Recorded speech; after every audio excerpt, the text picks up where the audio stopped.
A big Morecambe Bay welcome, please, for this London. Thank you, Andrew. I'm going to see if I can project. Thank you. Can you hear me okay at the back?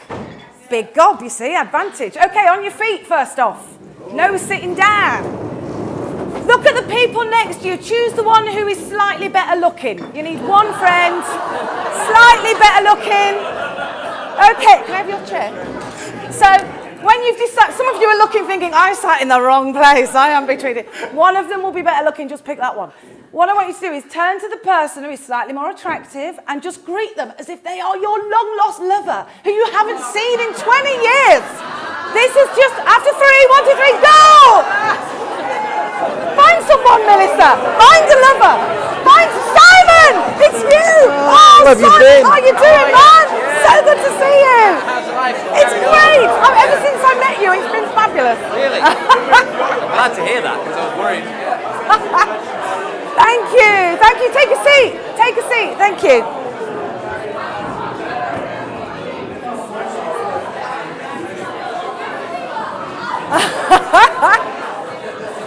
I met Simon, my long-lost friend, Simon. Life's been great since I first knew him. I want to ask you to do that because I want today to invite you to disrupt. Like to be a positive disruptor. Don't set fire to stuff in the toilets, but to be a positive disruptor. Because we have scripts, we have kind of stories that we tell ourselves that sometimes limit who we are. And that great question that Andy asked, why are you here? You know, our default is, what do you do? And then we jump into what we do, and we tell the story about what we do, which is not interesting. Why we are here is much more interesting. I was asking that at the beginning, and 2 people said to me, oh, I was invited, and then went on to tell me, you know, why. And I thought, isn't that interesting? Because we're actually, as humans, we're only ever one sandwich away from being invited to join a picnic, but we need the invitation. And so we can offer that invitation as well. So, and I'm really interested in why rather than what. What is the last thing I'm bothered about? What are you doing? It's why you're doing it that's interesting. So I want to invite you to feel that you can disrupt, certainly in the next 30 minutes and throughout the day, possibly. Do you feel happy to shout out or ask a question, or you'd have to verbalise if that was possible? Oh, yeah, okay. People who can talk. Fantastic. Dusty feels great. So that's what I want you to do. And what I want us to consider that there is more than we know available. That inside you right now, you have more resource than you know. That what you believe is possible is kind of inside your wall, and then there's a wall, and then outside that wall is everything that's impossible. For you on your own, maybe. For you with others, maybe not. But there is more than you know available. You are more than you know. Because if we're only as powerful as the stories we tell about ourselves and to ourselves, we better start telling some better stories. Because we can only create what we already are. We can teach what we know, we can talk about what we've read, but we can only create what we have already become ourselves. So we need to be more awesome. But how do we do that when we're fearful? You know, what if we get it wrong? What if it doesn't go right? What will people think of me? We're driven by this. And when you let fear drive your bus, that's like letting my 7-year-old drive a 3-ton killing machine through the centre of Morecambe. Really dangerous. But fear has got a safety to it as well. You know, like when if you're a prisoner, if you've been kept in a cave and it's dark and you're naked and you're dirty and you're hungry and someone comes and opens the door, if caves have doors, rolls the stone away from the cave and says, you're free. You don't rush out straight away because it's bright white light out there and that hurts your eyes because you're used to the dark. And also you're dirty and you're naked and you don't want people to see that. So faced with that choice of freedom, often we'd choose to stay in the cave because it's safer, and that's okay. It's okay not to be brave enough. But what I want to think about, my kind of big question is, what would it look like if you were like just 10% braver? Just 10% braver in any area than you are now. And I started being 10% braver by telling the truth, really, and sharing my story. My story is that a couple of years ago, I was watching TV. Have you seen the television show, The Apprentice? You've seen that show? They're like, those people are completely thick, yeah? They can't do anything. They're so useless. And I'm watching the show in my pajamas with a bag of Haribo in full armchair expert mode. And I'm going, oh, you should do this, you should do this. You haven't had a teacher on there. I'm a teacher, you need a teacher. And before I knew where I was, I'd applied and been accepted and got onto the show. Just this is how I work, you know. I forgot to tell my husband that I'd applied. I'm like, I'm going to be away for 8 weeks. Can you sort the kids out? It's fine. So I go on The Apprentice, and I'm full of, like, you know, go big or go home. And on the first task, Alan Sugar asks for a project manager, and my hand is up before he's even finished speaking. And I am the project manager for the first week. And because I've left my kids, I've written a letter for every single child to open every day. So there's one letter for them to open every day, 3 kids. And inside that letter, I've put a picture, a photograph of me and each child, a different photograph for every day for them to open. And also, they collect Moshi Monster toys. So I've spent my entire life savings on Moshi Monster toys and put them in each letter. That's 168 letters. It took me 11 and a half hours. I stayed up all night. And then I was on the show for 3 days because I got fired at the end of the first week and I was back home. I was just, I'm like, I'm going to have to fake my own death. There is no way. Every parent I've ever spoken to, all of my friends, the whole town, everyone is going to see this epic failure. What are my options? And the thing about The Apprentice is this is supposed to be my comeback, because clearly I'm addicted to reality TV, because 20 years ago, so I only do it every 20 years. 20 years ago, I did Blind Date. Are you old enough to remember Blind Date? So Blind Date when I was 20, Apprentice when I was 40, when I'm 60, Love Island. Got it sorted. So I did Blind Date, and I was on Blind Date, and Blind Date had this show, The Best of Blind Date, and it was repeated at the beginning of the year. And every year for the next 9 years, my clip was on The Best of Blind Date in the worst blind date category. Because my date was John from Leeds, and we were at this restaurant, and he was hungry, and he said, I can't, my belly thinks my throat's been cut. Do you want to bring him back, love? I'm off to McDonald's. And he climbed out the toilet window and left me in the restaurant with a camera crew. You'd think I'd learn. So that was and I remember I was teaching at the time. We used to do this thing called Circle Time. I had year 1, 5 and 6 year olds. And one of my kids came in, I said, has anyone got anything they'd like to share? And he said, yeah, we saw you get dumped on telly. I'm like, yes, thank you, Kirk. And he said, don't worry, miss, my dad said he wouldn't say no. Oh. And I'm like, okay, that is so actually, which one is your dad?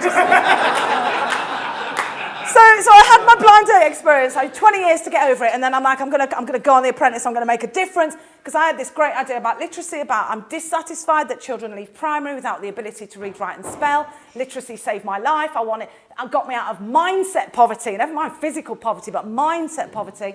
I want that for others. So I go on the show, get fired. Biggest shame ever. And when people find out that I've been on The Apprentice, the first thing, they think what I did is the most exciting and interesting thing about me. But actually why I did it is bigger. I did it because people like you believed in me before I believed in myself. Like, it's a massive power. Because it was a shift from who I was, who I grew up as. I always hate telling, like, I've got a great X Factor backstory, you know, like the sob story of how everything's awful, all my family disappeared and it was all awful. And I always feel like I'm like, I was born a poor black child, but I was. So it's kind of the truth, even though it's corny. And I had a teacher, when I first started at school, I had a teacher called Mrs. Cook. And she was like dressed all in brown, always, every day. Brown long sleeves, brown polo neck, brown smock, brown shoes, brown hair, just brown all the time. But this woman never said, I love you, but I knew it. She just had this way of making you feel you were awesome the whole time. She engineered this thing where we had a joke in our class, which was, look at that nail up there. And it's this nail, which is really funny if you do it one time. It's not funny if 30 kids are doing it every 10 minutes. So we'd been doing this Christmas display, and there's like shepherds and angels and stuff. And she calls me over and says, there's something terrible happening. I can't hang the star up. And the star's covered in pasta and sprayed in gold. And she told me she'd tried sellotape and staples and glue, and nothing was working, and Christmas was ruined. And she said, have you got any ideas? And I'm like, I don't even know how I've got myself there that day. So I'm not brave enough to say anything. But as I look up, I see this 4-inch nail sticking out of the wall, which she's clearly put there this morning. And I get this spark in me that, but I'm not brave enough to say. And she waits. If only we had an idea. If only there was someone who could give us an idea to save Christmas. And I'm like, oh my gosh. And I finally pluck up the courage and I go, Mrs. Cook, what about the nail there? And she says, that's very funny, but we're not doing that joke. This is serious. We need an actual answer. And I'm like, oh God, I got it wrong. But there is a nail. Mrs. Cook, no, look. And I had to be very insistent before she stopped. She turned around to the whole class of 5 and 6-year-olds. Ladies and gentlemen, she said, ladies and gentlemen, this girl has just saved Christmas. And I grew a freaking inch right there. On the spot, I just grew. I'm 48. This story happened like 32 years ago. 42 years ago. And I can still feel it. I can still feel how she made me feel. She was the reason I became a teacher. She used to say to us, who are you going to be? Who are you going to be when you grow up? Not who are you going to be? What are you going to give? What are you committed to? And we were like, I don't know what you're talking about. What do you mean, job? One of the boys said, I want to be a daddy. And we all laughed at him. We're like, you idiot, she means a job, like a plumber, not a daddy. But actually, that guy did go on to have 8 different kids by 4 different women, so dreams do come true. And when she got to me, I was just like, oh my gosh, Mrs. Cook's talking to me. I was enamored with this woman. She said, who are you going to do? Who are you going to be? And I said, I want to be just like you. And she said, do you mean you want to be a teacher? And I remember thinking, I don't have enough brown clothes to pull off. And I'm like, yeah, sure. And she said, you should definitely do that. You would make an awesome teacher. That's what you should do. And it's like she put a stake in the ground in my future and tied a piece of unbreakable elastic around my waist. And though that elastic was stretched to a thread, the next 20 years were me being pulled towards this vision of success she held for me, which was on the other side of what I knew, believed, considered to be possible. The whole time I was in Mrs. Cook class, and right up to when I was 11, I was living with my biological mum and my stepdad. My stepdad was a violent drunk. He beat us, he neglected us, we were tortured, there was lots of racist abuse. I was the eldest, so I was in charge of increasingly more brothers, there's 6 of us all together. But when I was 8 years old was the first time that he raped me. And that went on for the next 5 years, daily. It wasn't just him, I was rented out to other guys. So my knowledge of who I was that I was worthless and cheap and dirty and guilty, and I wasn't valuable and I'd never amount to anything, and this is my job and I don't matter. And anyone who says they like me doesn't know the real me. If they do know the real me, they wouldn't like me. And in my mind, you know, the teachers at school knew what was going on in my mind because I feel like it's obvious. They know what's going on and they're okay with it because I'm not worth anything. So the sort of person I was, the sort of child that I was, that was my baseline, that was my why. So I made decisions based on that why. I'm not worthy, so I shouldn't be here. I hurt myself, I hurt other people because I'm not worth it. And throughout my time in education, I was incredibly lucky. I had like 5 teachers at 5 different stages that put being human first above everything else. They were human first, and then what they did as a teacher was second. They believed in me. They held a vision of success for me. They projected an idea of what I could be, and even though it physically hurt for someone to say something positive about me, it like watered that seed of hope that Mrs. Cook had planted. It kept pinging me back to what could be the truth about me, that I could be valuable, even though the evidence says something else. And when I was 11, when I was in the first year of secondary school, we had the period talk. You know, the period talk? Do you remember getting that? It's just awful to do. It's just awful to do at school. And it's always the PE teacher that has to do it. They don't choose. They just want to have a fag outside, but they've got to come in and do it. And our PE teacher was called Mrs. Gawtry, and she had a lisp, bless her. So every time she's doing the period talk, and every time she says the word peanut, her lisp is there, and we're 11, so we think it's hilarious. Mrs. Gawtry's having a bad time, we're having a bad time, everyone's hating it, but we've got to do the period talk, the sex ed video. And as we're watching this video, my throat like freezes, like constricts, like when you have anaphylactic shock, I couldn't breathe. And I realised what my stepdad had been doing to me for the past 5 years is how you get pregnant.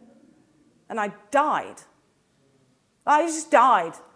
Inside, not outside. Because outside, I've already perfected my what face. It's already yeah, it's my armour. It's what I do. So no one could see, but I'm dead. And I rushed out of the room, went into the toilets, and I was sick. On the toilet seat and on the floor, and I'm crying, and I'm being sick. And even as I'm doing it, I'm cleaning up. Because in my school, you had to behave in the right way and believe in the system, and then you could belong. And I desperately wanted to belong to someone, somewhere, anyone, anywhere. And so cleaning up was, might make me acceptable in some way, but I knew life was over for me. I knew that it was the end. My stepdad had threatened to kill me if I'd ever said anything. I had no reason to doubt him, so I knew I would die if I said anything.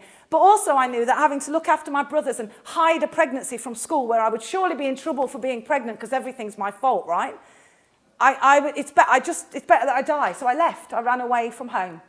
And at 11 years old, I found myself standing in a changing room holding a dress. I'd been on the streets, parents hadn't reported me missing, school's not looking for me, I'm on my own, and I meet this amazing human called Jason. This human knows about belonging, knows that belonging is based on empathy and leads to compassion and enrolls people and changes people's hearts and minds. He's got it going on. He's the best marketer. He's the best charity. He's got it going on. And he enrolls me. He sees me and he says, who's looking after you? Why are you on your own? Where's your adult? Oh my God, have you eaten? Let's get you some food. Come on, this is ridiculous. Are you cold? Take my jacket. He even let me stay with him. And then he took me shopping. And that's how I ended up being 11 years old, standing in a changing room, holding a dress. Only it's not a dress. It's lingerie. And Jason isn't a kind benefactor. He's a pimp. He's grooming me. You can see a victim a mile off. I'm 11 years old on the street. Of course I'm going to respond to belonging. I've ended up there because I don't feel like I belong anywhere. In that changing room, I was like, you know, you go on holiday and you put your phone on and your phone's trying to connect to different networks. That was how I was looking at people going, I'm not safe. I'm in danger. I didn't have the word for prostitution, but I knew this wasn't right. I knew I was in danger. And I'm looking at people going, is it you? Will you help? Do you care? Are you able to, would you? But there's no one, and I am on my own. And my head is, screaming. I am terrified, and I'm screaming. And I don't matter enough.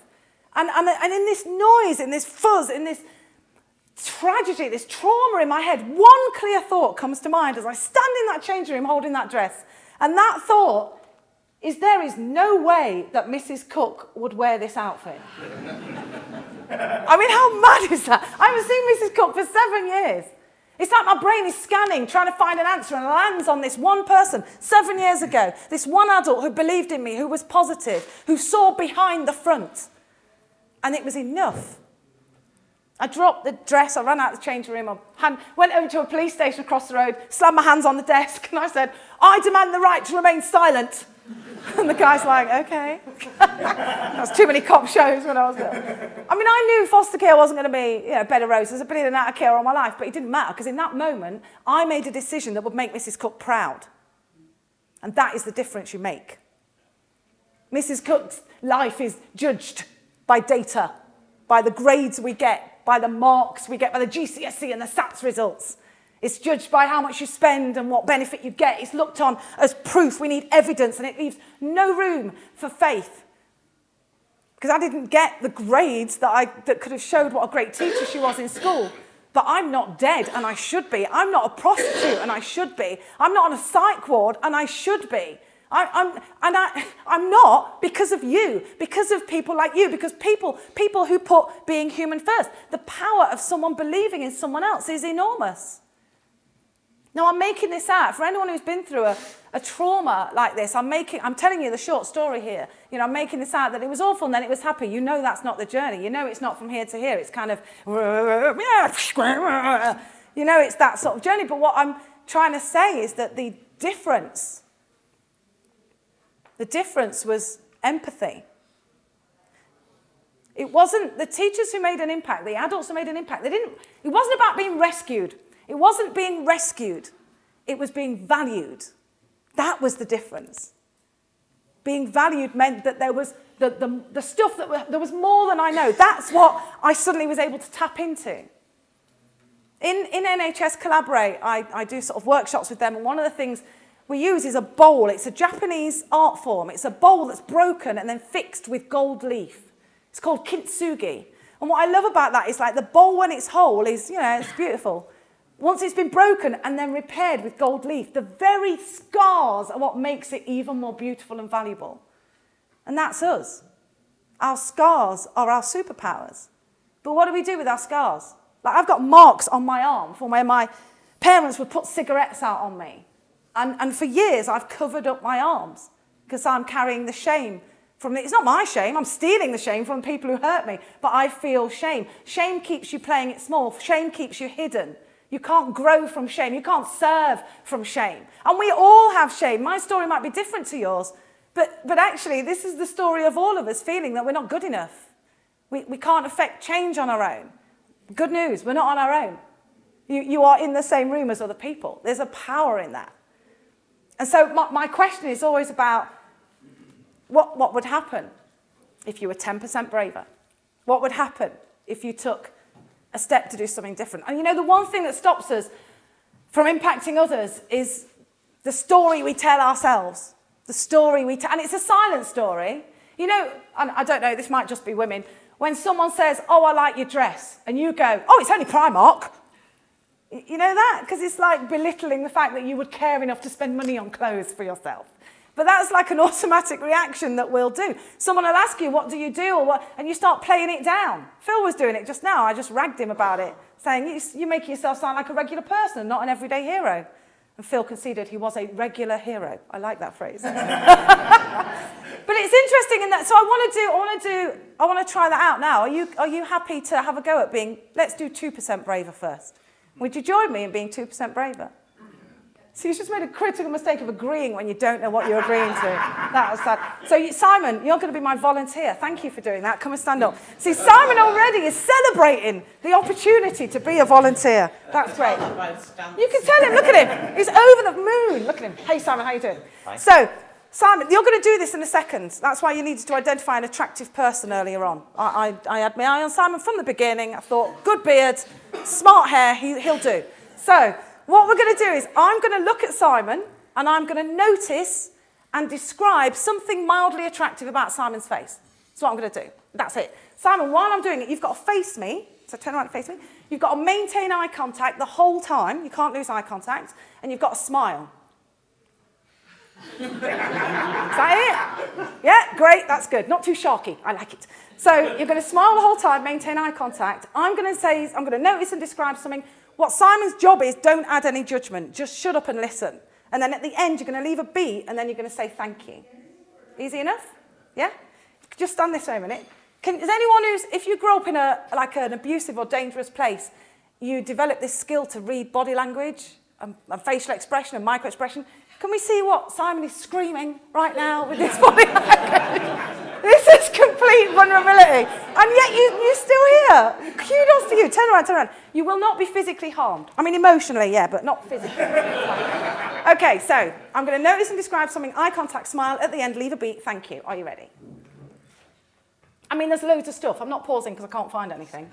Trying to choose. A long time. Yeah, well, I want to get it right. Okay, are you ready?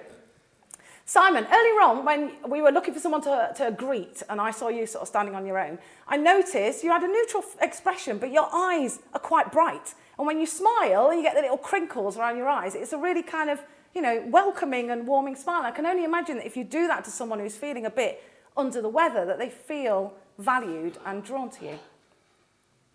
Thank you. It's my pleasure. Give Simon a round of applause. Thank you, Simon. Thank you. Harder than it looks.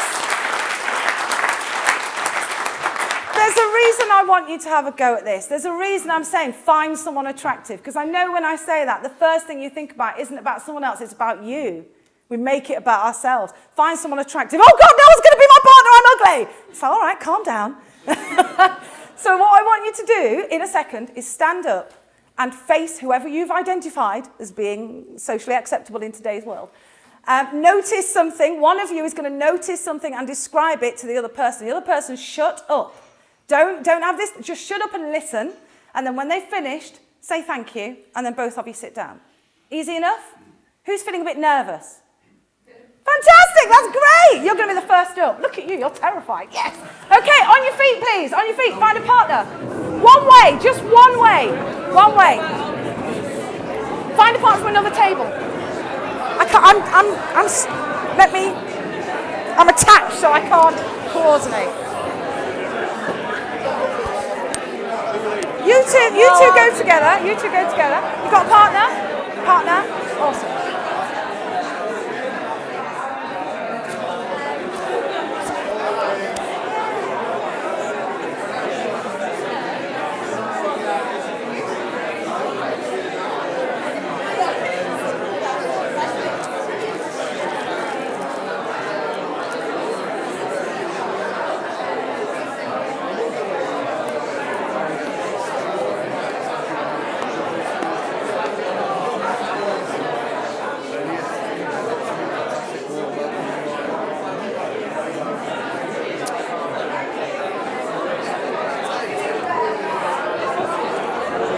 When you finish, take a seat. When you finish, take a seat.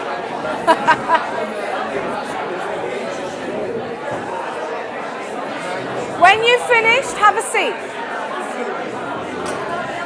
You can if you like. It's a choice.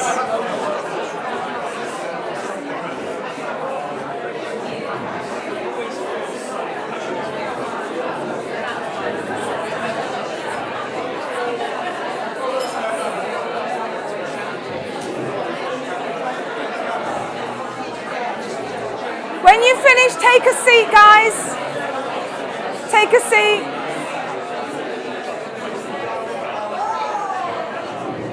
Thank you. For those of you who ended up with someone really gorgeous and are still describing that feature, wrap it up and take a seat. Okay, so I was watching the data. I was collecting data while that was happening. I just want to ask a few questions. Who felt uncomfortable doing that? Yeah. Were you giving the compliment or getting the compliment? Getting the compliment. Oh, who got the compliment? Who was getting the compliment and felt uncomfortable? Who felt uncomfortable giving the compliment? Comfortable. Uncomfortable saying something nice. Isn't that interesting? We're all happy and keen to point out something that's good about someone else, but when it comes about hearing it about us, we're not happy with that. Why were you uncomfortable? What made you uncomfortable?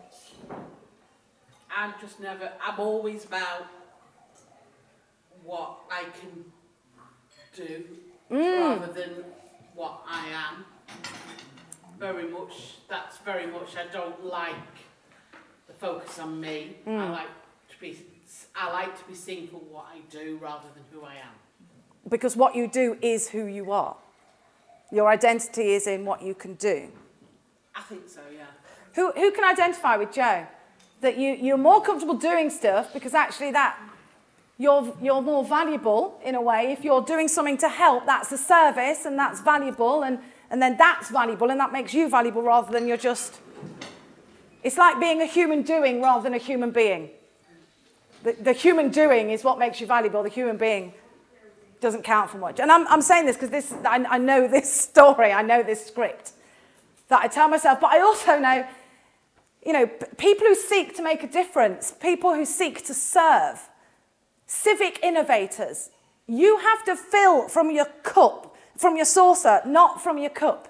If you give of yourself and you don't look after yourself, you've got nothing left. If you're all about giving and not about receiving, you burn out. You're like an iPhone, you're dead in 3 years, we just chuck you away and get another one. Your battery's knackered. And so my question to you is, what do you want?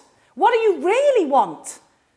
Because if your why is change, if that's the goal, if the goal is something better, then your actions have to feed from that. And the thing that got me thinking is that I've got 3 kids.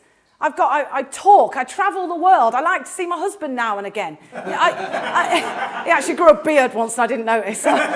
Pay more attention. But it's just this whole thing of I can't sustain. If I burn myself out traveling around the country, speaking every day in somewhere else, what does that look like for my kids? What does it look like for my mental health and well-being? How effective am I going to be and for how long? Whereas if I say no sometimes, Or if I say, thank you so much for the invitation, I can't do it this time, with a smile and genuineness, then that reserves energy for later. At Easter, we had 4 families coming over, and on Thursday, I'm like, forget it. And we phoned all of them and said, don't come. We just want to sit and chill and play bingo, don't come. And because they're friends, all of them were like, yeah, fine, that's okay. And we had the best Easter ever doing absolutely nothing, because I just needed to stop. So that I could come here today and be fully present, be 100% me, show up as my whole self for the whole day, so I can get to the end of tonight and go, yes, how I wanted to feel at the end of today was that I had listened and contributed, and I did that. But I know that I can't keep giving. If I keep giving and get nothing back, I am going to run out of stuff. I'm going to actually render myself useless. So if you want to make a difference, it starts with you. It does start with you. It's the story you tell yourself, the script you tell yourself. Did anyone feel nice when someone was saying something nice about their nose? Once you start listening, yeah, well, it's okay. Do people not stop you in the street and say you're beautiful all the time? Does that not happen? It's an outrage. It's an outrage. But we're not used to it. That's the other thing. And we're British as well. So we have to brush off compliments. Because that is, you sign that when you're born. No, I will not accept anything positive about myself ever. You have to sign that off. But we're doing a disservice. If you're committed to change, if you're committed to causing someone to be braver than they believe they can, you have to be living that. You have to be living it. That's where the scary stuff comes in. That's where the danger comes in. That's where the risk-taking happens. You being 10% braver and taking a risk. And not playing it safe. It's about, when I was talking to Andy about this, I talked about the difference between being defined by your role, your job title, who you are, what you do, and being defined by your soul. And that's dangerous. It's dangerously powerful. Because the ability to stand, everybody wants authenticity, don't they? Authenticity is a currency. We all want authenticity. Nobody wants vulnerability. Authenticity is powerful because of vulnerability. If you remove vulnerability from authenticity, well, you get Donald Trump, You do, he's completely authentic. People keep going, oh, Donald Trump, he's racist. He's never said he's not racist. Of course he is. He's never pretended to like disabled people or be into diversity. That is what he's like. It's not a headline. Racist man says something racist. That's not news. That is him. But what Donald Trump doesn't have is vulnerability. If you watch him when he talks about the immigration thing, and when he says the word weakness, he spits out that word. He can't even entertain for a moment the idea of vulnerability. His decisions are made based on what will make me look powerful in the traditional sense of strength. But vulnerability, there's so much more power in being honest. There's so much more power. So I'm a teacher. Yeah, I went into teaching because I Mrs. Cook, really. That's why I did it. And I wanted to be like her. I wanted to pay it forward. And I found that, teaching is harder work than I imagined. It's not all egg boxes and stories at 3 o'clock. There's a bit more to it. And there's a lot of pressure. And I found having to make myself to make choices between, serving the human child in front of me and serving the administration who will sack me if I don't do my job properly.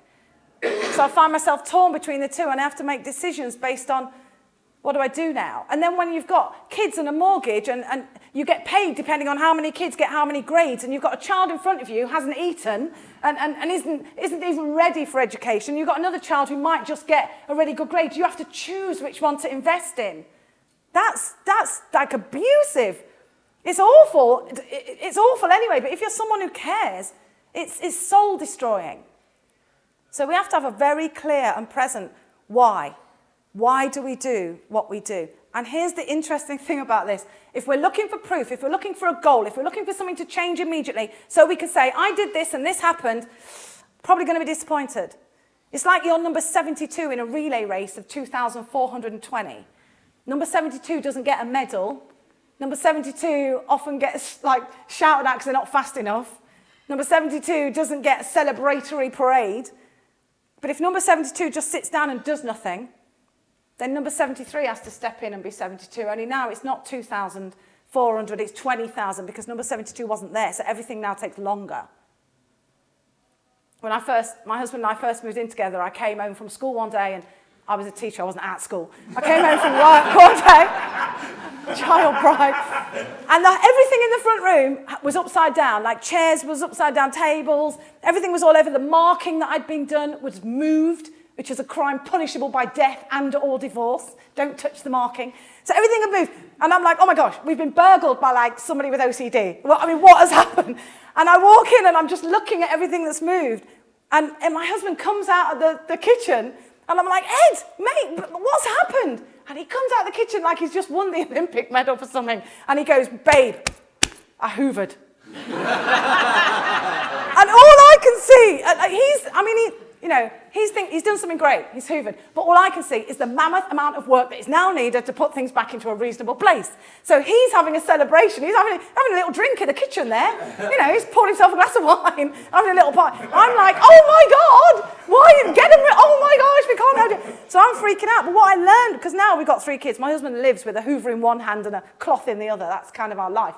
But what I learned from him is that my husband knows, he is like scalable and sustainable. He knows how to stop and acknowledge and celebrate every tiny win.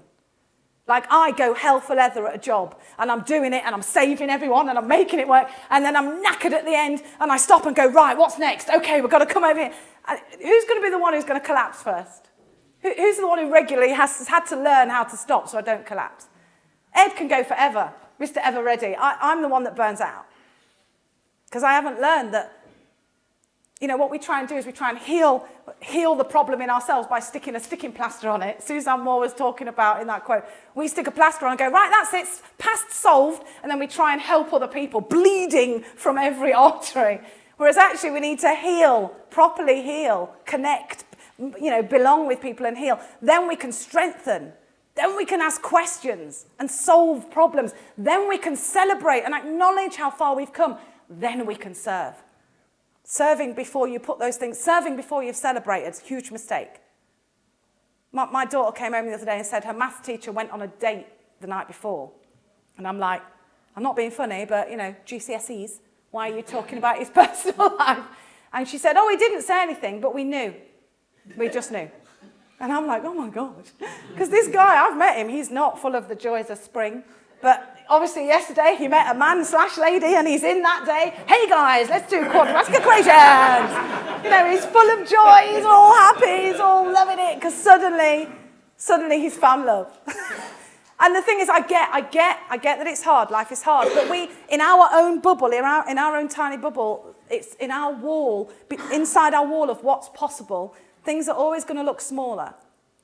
And when you're together, there's 2 gardens of possibility. When there's 3 of you, there's 3. And so what I want to encourage you to do is to seek out others.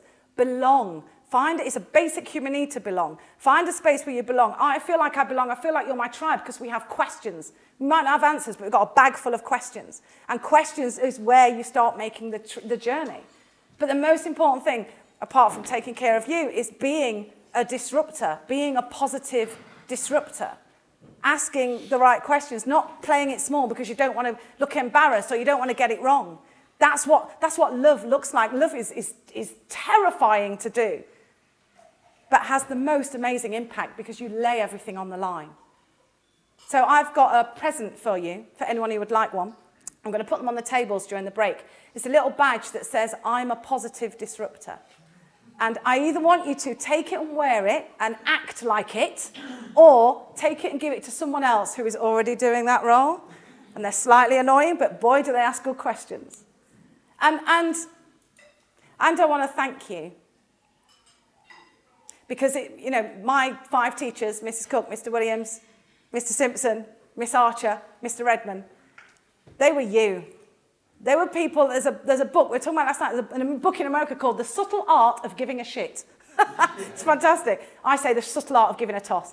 But there's this feeling of people have come into your life, and because you've dared to be authentic, because you've dared to be compassionate, because you've dared to have empathy, they've been able to take a step forward in their journey, and you may not even know it.